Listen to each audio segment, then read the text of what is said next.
Hello students, आज की हमारी क्लास है वो बेस्ड है डी ब्रोगली हाइपोथेसिस पे। इससे पहले हम लोगों ने फोटोइलेक्ट्रिक इफेक्ट स्टडी किया, फोटोन कॉन्सेप्ट स्टडी किया। डेविसन जनरल एक्सपेरिमेंट जो है वो इसी का ही, डी ब्रोगली की जो हाइपोथेसिस है इसी का ही वो प्रूफ है, जिसके अंदर 12th चैप्टर का टॉपिक है diffraction that will be used. इसलिए हम उसको फिलहाल जो है वो स्टडी नहीं कर रहे। तो अल्टीमेटली ये जो है अपने इस चैप्टर का जो है वो लास्ट टॉपिक है। दो टॉपिक इसमें छोटे छोटे हैं, डेविसन जर्मर एक्सपेरिमेंट और हेजनबर्ग अनसर्टेनिटी प्रिंसिपल। दोनों ही जो 12th चैप्टर होगा वेव ऑप्टिक्स का, वहां पे अपने उन दोनों को क्या करेंगे, स्टडी करेंगे। काफी प्रैक्टिकल टर्म्स हैं वो, इसलिए हम लोग इसको वहां पे स्टडी करेंगे, बहुत ही अच्छे से प्रैक्टिकली उसको समझ पाएंगे। फिलहाल इस चैप्टर का जो ये है बहुत ही इंपॉर्टेंट पार्ट है, न्यूमेरिकल मेनली इसी पार्ट से आता है। तो स्टूडेंट्स हम इसको देखते हैं कि डी ब्रोगली हाइपोथेसिस क्या है, कैसे इसके अंदर हम लोग जो है हमारे पास में वैल्यूज जो है वो आती हैं, क्या कुछ इसके बारे में डी ब्रोगली ने कहा। तो डी ब्रोगली ने एक स्टेटमेंट दी कि नेचर लव्स सिमेट्री, कि जो नेचर है दैट लव्स सिमेट्री।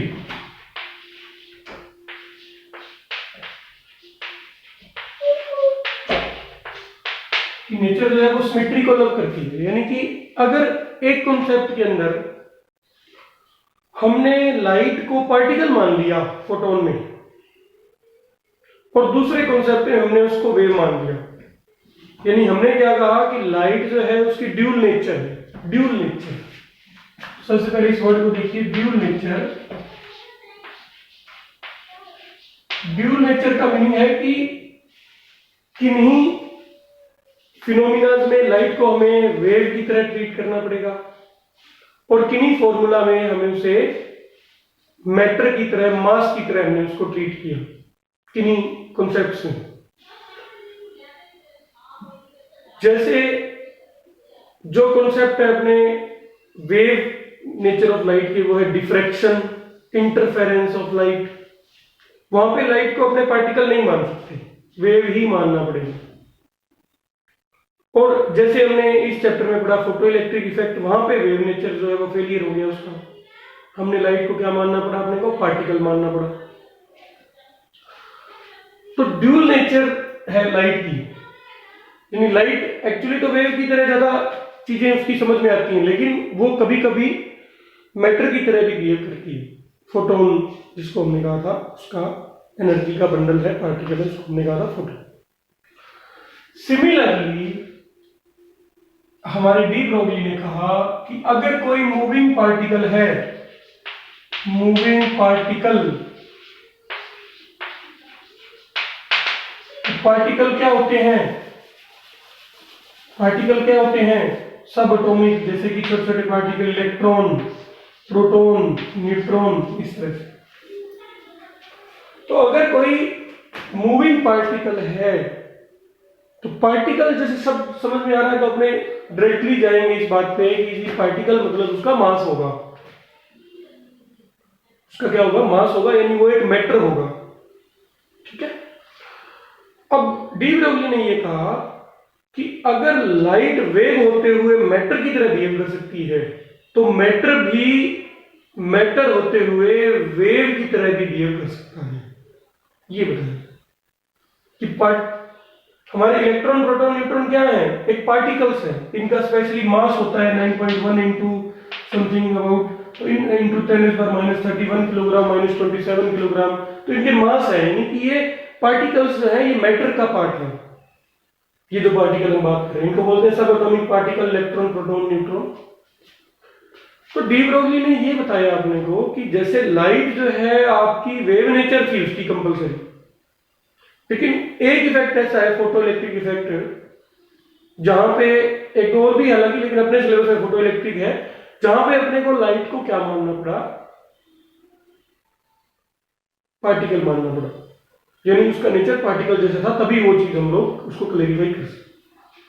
तो इसी चीज को आधार मानते हुए उन्होंने ये कहा कि अगर लाइट ड्यूल नेचर शो कर सकती है तो पार्टिकल्स भी क्या कर सकते हैं, ड्यूल नेचर को शो कर सकते हैं।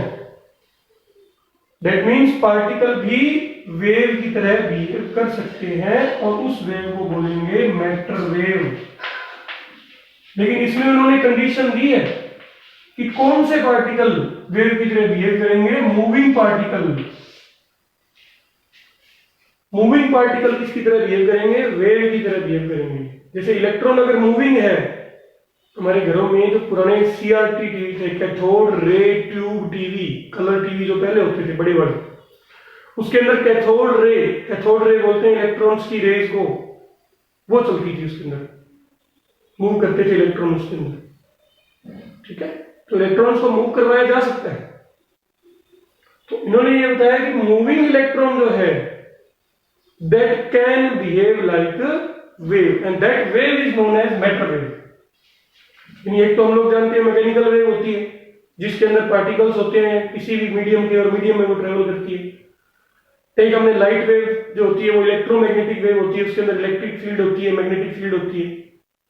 लेकिन ये उन सबसे अलग मैटर वेव, यानी जब हमने पार्टिकल को वेव की तरह ट्रीट करना है तो उस वेव को क्या बोला जाएगा, मैटर वेव। और कब ट्रीट किया जा सकता है इसको, जब पार्टिकल क्या है, मूविंग है।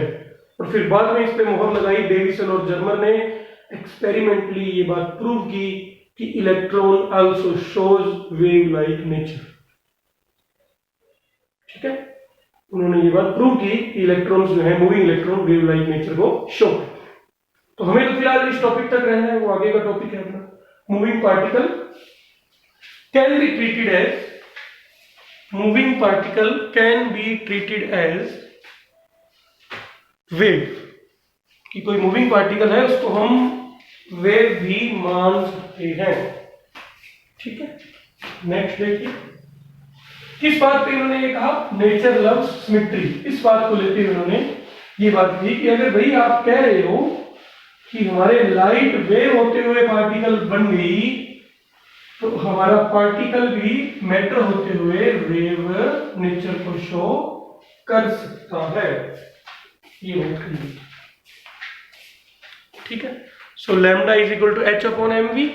हाइपोथेसिस का मतलब होता है कि इन्होंने परिकल्पना की, इस बात की इन्होंने तो सिर्फ परिकल्पना की थी कि ऐसा हो सकता है, but it was proved by Davisson and Germer in their experiment. जो इसके आगे दिया गया उसको आप लोग बुक से रीड कीजिएगा थोरोली, तो आप देखेंगे वहां पे काफी चीजें आपको इजीली इसमें समझ आ जाएंगी। और बाकी जो है वो अपने उसको डिफ्रैक्शन का जब चैप्टर करेंगे उसके अंदर उसको क्लियर कर पाएंगे। फिलहाल डी ब्रोगली ने यह बताया कि ऐसी जो मैटर वेव होगी जो कि v वेलोसिटी से मूव कर रही है, जिसकी वेलोसिटी है v, स्पीड उसकी है v, तो उसका जो लैम्डा होगा दैट मींस वेवलेंथ जो होगी it will be equal to h upon mv, that means h upon p, where p is equal to momentum, where p is equal to momentum of the particle। Suppose हमारा electron है, वो electron gun में वो electron move कर रहा है, तो उसका मोमेंटम होगा mass of electron multiplied by its velocity. तो उसका जो लैम्डा होगा, यानी अगर जब हम उसको वेव की तरह ट्रीट करेंगे तो उसका लैम्डा जो होगा, यानी वेवलेंथ जो होगी, वो कितनी होगी, h upon p। That was told by de Broglie. h is Planck's constant 6.63 into 10 raised power minus 34 joule second उसकी यूनिट होती है। ठीक है, प्लैंक्स कांस्टेंट है h। अब सबसे पहले एक क्वेश्चन यहाँ पे ये राइज होता है कि एटम भी एक सर मैटर है, मैटर का ही पार्टिकल, मैटर ही एटम से मिलकर ही बना है। और कोई भी जो पार्टिकल है, सपोज ये चौक भी है, तो ये चौक अपना मान लीजिए मूव कर रहा है, तो क्या ये भी वेव नेचर शो करेगा? बट उसका वेव नेचर जो शो करता है उसका वेवलेंथ इतना कम होता है कि हम उसको मेजर ही नहीं कर सकते। कैसे? क्योंकि देखिए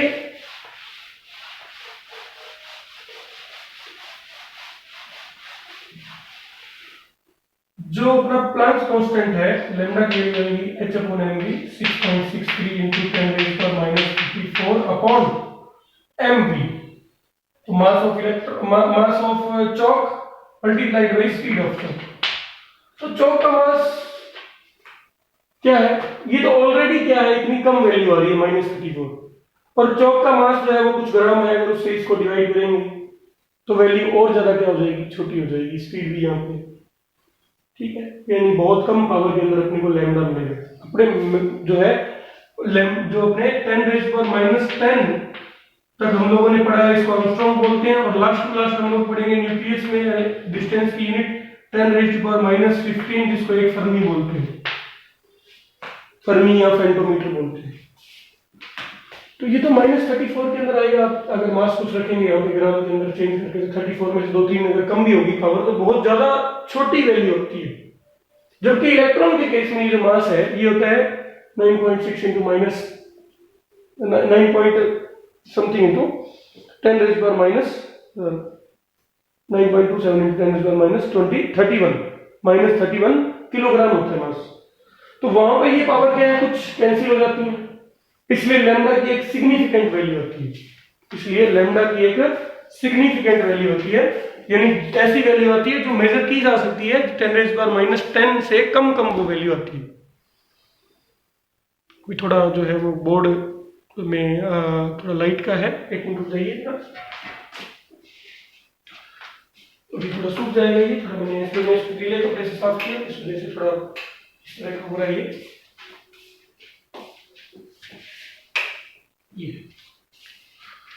ठीक है। तो क्या बताया डी ब्रोगली ने कि लैम्डा हमारा जो है वो क्या होगा, h/mv। क्वेश्चन राइज हुआ सर जो बड़े ऑब्जेक्ट हैं वो क्या लैम्डा उनका शो होगा, आंसर है होता होगा, लेकिन हम उसको मेजर नहीं कर सकते क्योंकि हमने मिनिमम जो है डिस्टेंस जहां तक हम लोगों ने मेजरमेंट्स की हैं वो 10⁻⁻15 है। अगर हम यहाँ पे कुछ ग्राम का मास रखेंगे तो इसको इससे डिवाइड करने से वैल्यू जो है वो -30 के आसपास ही चलती रहेंगी। किलोग्राम में रखेंगे तो और भी कम हो जाएगी जो है वैल्यूज, तो कोई ज्यादा इतना तो उसके ऊपर जो है फर्क नहीं पड़ने वाला। लेकिन अगर हम मास जो है इलेक्ट्रॉन का रखेंगे, यहाँ पे मास जो है वो किसका रखेंगे, इलेक्ट्रॉन का अगर हम मास रखेंगे तो इलेक्ट्रॉन का मास इतना कम होता है कि -31 पावर से -34 पावर जो है वो कंपेरेटिवली आसपास है, कैंसिल होंगी एक दूसरे से, और लैम्डा की एक सिग्निफिकेंट वैल्यू अपने को मिल जाएगी। और इसको प्रूव भी किया जा चुका है प्रैक्टिकली, आप लोगों को मैंने पहले ही बताया कि इसको प्रूव भी किया जा चुका है कि लैम्डा जो है इलेक्ट्रॉन का कितना होगा। अब अपने बात करते हैं नेक्स्ट जो है थिंग की। नेक्स्ट थिंग जो है वो क्या है कि अगर हमारे इलेक्ट्रॉन की या किसी भी पार्टिकल की काइनेटिक एनर्जी जो है वो है E k, तो हमारा फॉर्मूला जो है वो कैसे अपने को चेंज करना है उसके बारे में, तो हमारा जो फॉर्मूला है वो कैसे चेंज हो जाएगा उसके बारे में अपने स्टडी करते हैं, ठीक है। अब आपको क्लियरली विजिबल है। तो देखिए E k अगर है तो काइनेटिक एनर्जी जो है उसकी वैल्यू होती है E k = ½ mv², ½ mv²। यहां से अपने पास में जो v है उसकी वैल्यू आएगी, v² की जो वैल्यू आएगी वो आएगी 2E k। यहाँ पे E k क्या ले रहे हैं अपने, काइनेटिक एनर्जी। डी ब्रोगली के फॉर्मूले को काइनेटिक एनर्जी की फॉर्म में अपने लिखते हैं, तो 2E k/m, this will be the value of v², then v will be equal to √2E k/,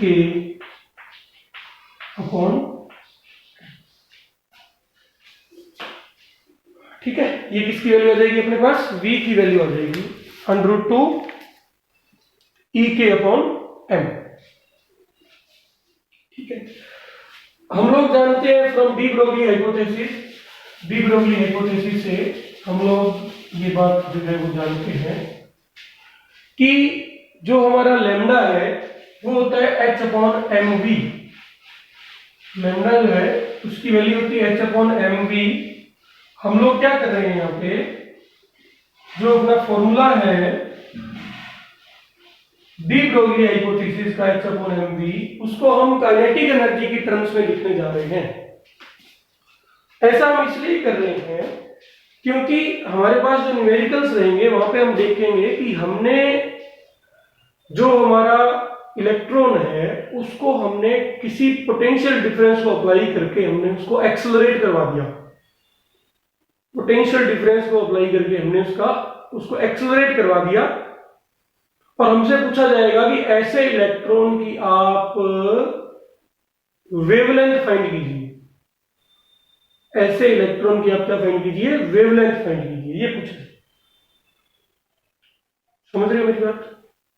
उसके लिए अपने को क्या है, काइनेटिक एनर्जी के अंदर फॉर्मूला चाहिए होगा और फिर उसको उस फॉर्मूले को अपने चेंज करेंगे किस फॉर्म में, पोटेंशियल डिफरेंस की फॉर्म में। इसीलिए मैं जो H अपॉन mv का फॉर्मूला है lambda equal to H upon mv, उसको मैं काइनेटिक एनर्जी में चेंज कर रहा हूं और फिर उसको पोटेंशियल डिफरेंस की फॉर्म में चेंज करूंगा और फिर आप जो न्यूमेरिकल्स है उनको आप लोग कर पाएंगे कि किसी इलेक्ट्रॉन को, प्रोटॉन को हमने एक्सेलरेट करवाया है in this much potential difference. ठीक है, कुछ और भी डिस्कशंस अपने को क्लास के एंड में करने हैं, डाउट क्लास वगैरह के बारे में। तो फिलहाल इस टॉपिक को अपने पूरा करते हैं, फिर उसके बाद में अपने इसको स्टार्ट करेंगे, आगे करेंगे। तो स्टूडेंट्स, मैंने आपको बताया कि v की वैल्यू ये हो जाएगी, we know that lambda is equal to H upon mv। So we putting the value of v, value of v की वैल्यू पुट कर देते हैं। Lambda will be equal to h upon mass of the particle multiplied by 2ek upon m, 2ek upon m। ठीक है,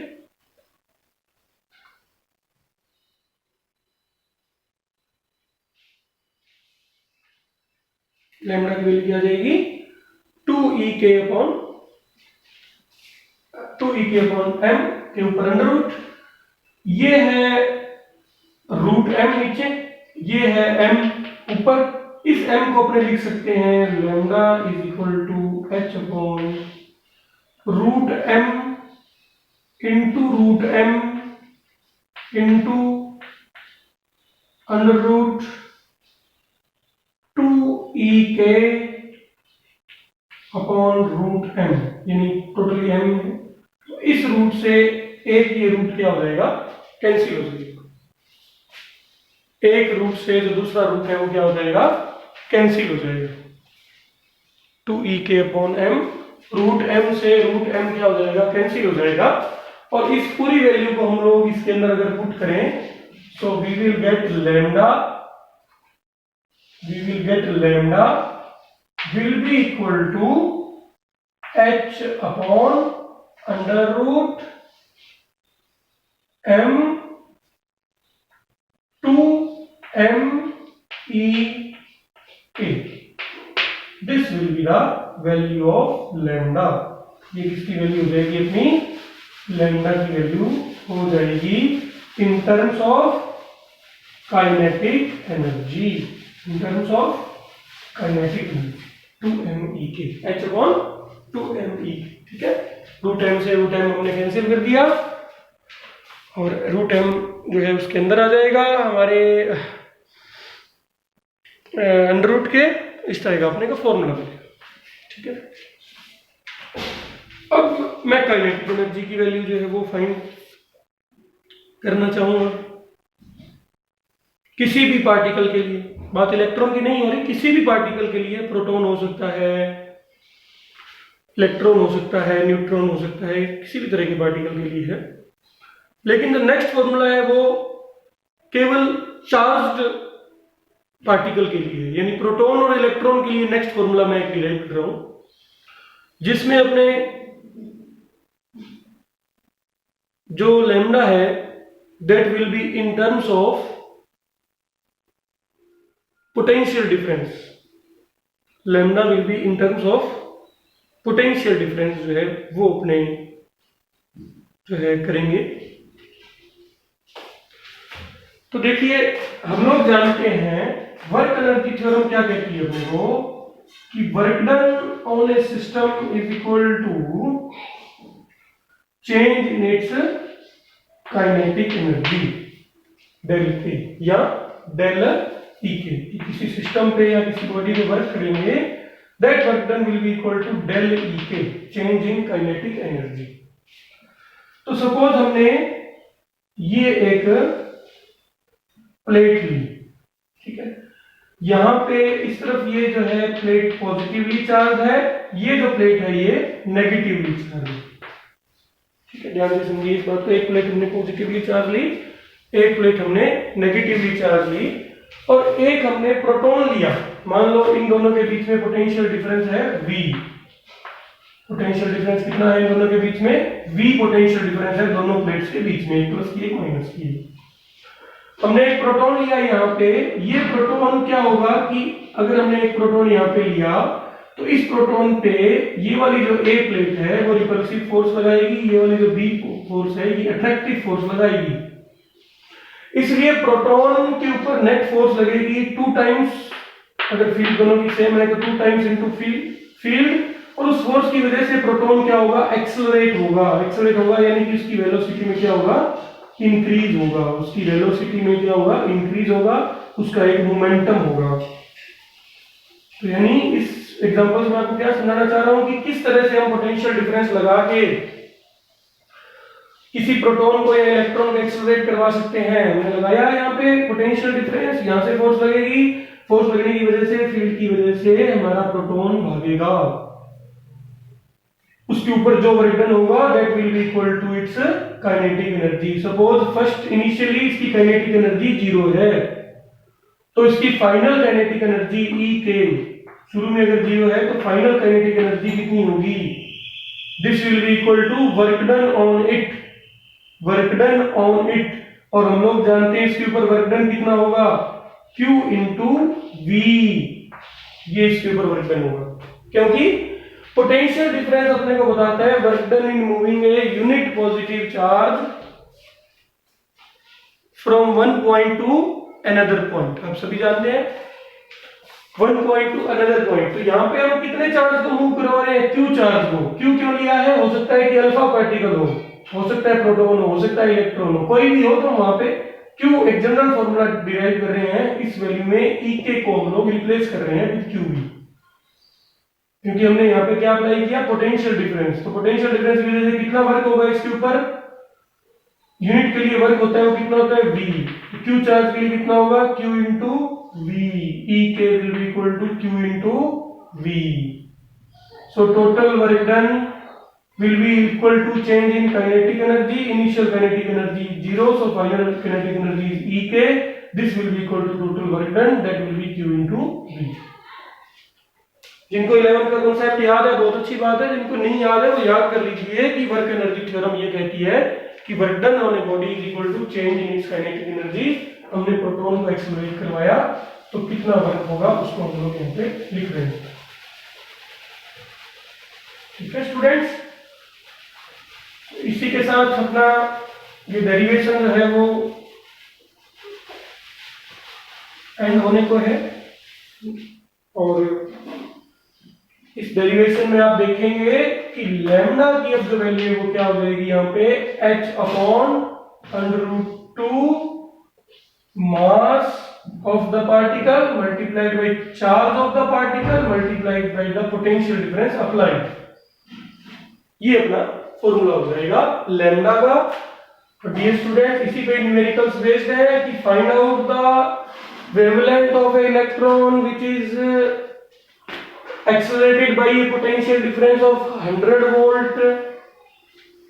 इस तरह के numerical है जैसे, तो आपको वहां पे क्या करना है? इसकी जगह 100 वोल्ट रखना है, Q की जगह चार्ज ऑफ इलेक्ट्रॉन, M की जगह मास ऑफ इलेक्ट्रॉन, और 2 है ही बस। सो डियर स्टूडेंट्स, ये जो फॉर्मूला है ये केवल कब काम आएगा? जब हमारा पार्टिकल क्या है? चार्ज्ड है। जब पार्टिकल क्या है, चार्ज है, ये फॉर्मूला तभी जो है वो यूज में अपने आए। ठीक है, तो इस तरह से अपने को ये फॉर्मूला जो है उसको लर्न करना है। अब जो कुछ चीजें और मैं आपको बताना चाहूँ, नेक्स्ट क्लास में मैं न्यूमेरिकल भी लूंगा, 1-2 फॉर्मूले और भी आपको बताऊंगा। आज से जो है वो 2 वीडियोज आप लोगों की अपलोड होंगी। एक फर्स्ट चैप्टर से दोबारा वीडियो स्टार्ट होगी, फर्स्ट टू 4 चैप्टर इलेक्ट्रोस्टैटिक दोबारा से रिवाइज होगी, स्लोली स्टडीली अच्छे से। उसमें 4 चैप्टर अपने अभी किया भी नहीं है, वो भी कवर हो जाएगा। पहले 3 चैप्टर कवर होंगे, फिर 4 चैप्टर कवर हो जाएगा, क्योंकि बहुत मेजर पार्ट है सिलेबस का इलेक्ट्रोस्टैटिक्स। तो उसको अपने अब कंप्लीटली जो है दूसरी वीडियो में आपको डेली देखना है। दूसरी जो मेन बात है वो कल संडे को 30 तारीख को हम लोग एक लाइव क्लास जो है वो देंगे गूगल मीट पे 4 बजे। उस पर आप सबको प्रेजेंट होना है। जो भी आपके डाउट है वो आप मुझे आज कल शाम तक, या आज ही, पहली बात तो आज शाम तक व्हाट्सएप कर दीजिए। 7 चैप्टर के डाउट पर्टिकुलरली, और भी कोई चैप्टर होगा तो उसके भी डाउट आप मुझे बता दीजिए। बीच में कुछ टॉपिक रह गए हैं, जानबूझ के छोड़े गए हैं, क्योंकि उनके अंदर सीबीएसई ने जो एनसीईआरटी का जो सिलेबस आया है उसमें 30% रिडक्शन है, उनके अंदर से उन टॉपिक को हटा दिया गया। तो पॉसिबिलिटी है कि हमारे भी उसको हटा दें, क्योंकि वो टॉपिक 10th लेवल तक स्टडी किए जा चुके हैं। कुछ टॉपिक ऐसे हैं जिनको हटाया गया, जैसे कि कॉम्बिनेशन ऑफ रेजिस्टेंस, क्योंकि वो 10th में आए हुए हैं, वो हटा दिया गया एनसीईआरटी सिलेबस से। तो इसीलिए वो टॉपिक मैंने अपने 5th चैप्टर में करवाया भी नहीं था। तो इस तरह के कुछ टॉपिक्स हैं, लेकिन उनको अगर अभी कुछ दिन में गाइडलाइन आ जाती हैं सिलेबस की, तो और अपने को आइडिया हो जाएगा। ठीक है, तो thank you so much for today's class, और कल मिलते हैं लाइव क्लास में। एक क्लास अभी और अपलोड होगी जो फर्स्ट चैप्टर पे होगी। Thank you.